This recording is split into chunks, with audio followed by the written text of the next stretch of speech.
This is Good Day Street Talk. Hello, everyone, and welcome to Good Day Street Talk. I'm your host this morning, Reed Lamberty. Good to have you with us today.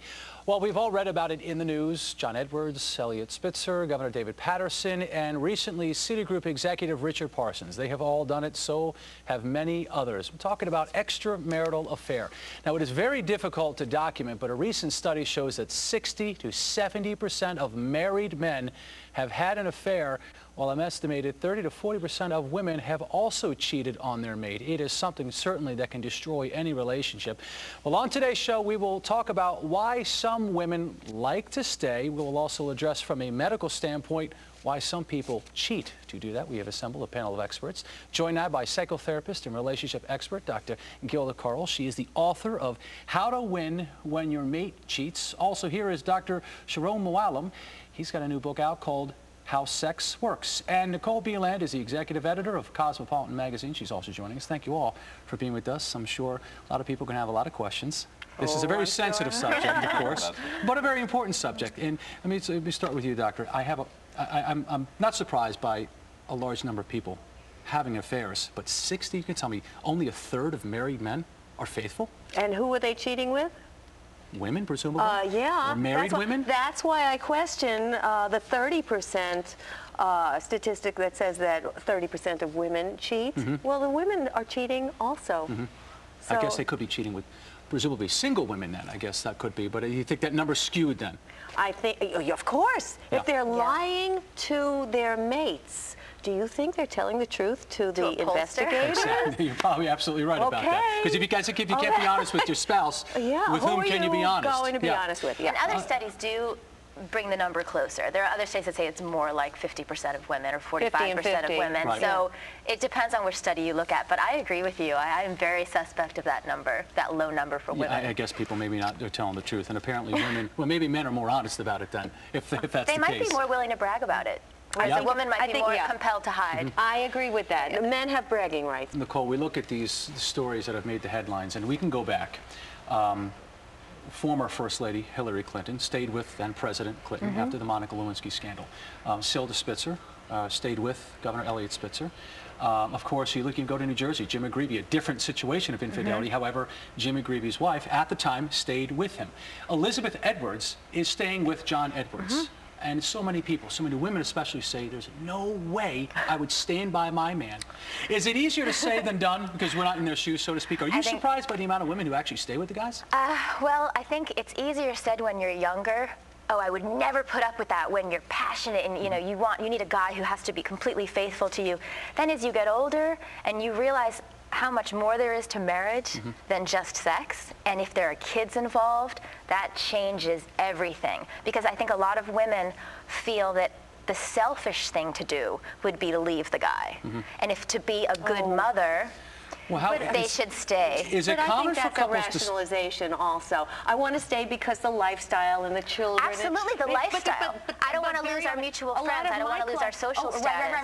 Right. And I don't want to lose. And economic. And a lot of my clients, a lot of my female clients turn out to be, one word, terrified. Terrified of being on their own, terrified of having to support themselves. Starting over. Terrified of starting over and dating again. Oh, heaven forbid. How am I going to deal with that? They actually fear independence. Right, it's like stay with They become so dependent on their spouse. Fear independence. And why did they, excuse me, I wrote a book called Don't Bet on the Prince. Why did they bet on the prince to begin with? And your readership should never bet on the prince. They don't. I know those days are gone. I know.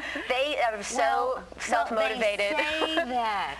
But in the end, I'm finding more and more women are betting on a man to take care of them. And it goes back to all these years of teaching against that. But isn't that a sense of what you want, though? You want to find in a prospective spouse to bet on that person? Because men have to do the same thing with women. You have to be vulnerable to that person. You want to bet on somebody who will enhance the already well-enhanced you.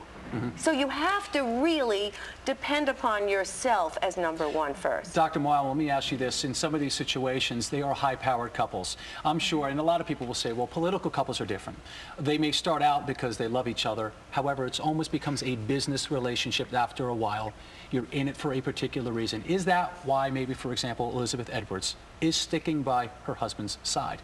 Because of the connection and the power of the family. Right. Well, and the position. It's hard to know what their particular dynamic is, but when you look at many couples and you look at the reasons why they're staying together, you know, there had to have been some deep connection or bond or intimacy for them to be together in the first place. And it's a traumatic event, you know, when someone strays. So if they can, for some couples, actually, they even report that such an event can actually even bring them closer. Right.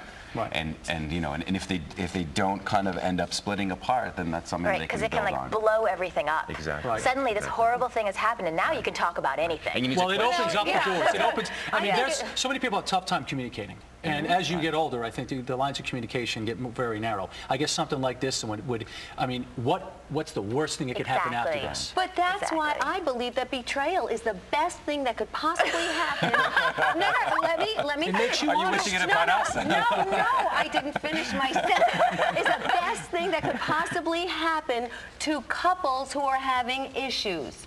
Because then suddenly they can no longer wear those masks. They can no longer go through their marriage, go through their life. Dr. Carr, there has to be a better way. Well, there has to be a better way to put your relationship back on the right track. That's absolutely right. But there isn't. And so maybe they should seek therapy with you first. That's right. Then they wouldn't be. Therapy is absolutely important. Let me ask you right. quickly then, what does infidelity really say about the relationship?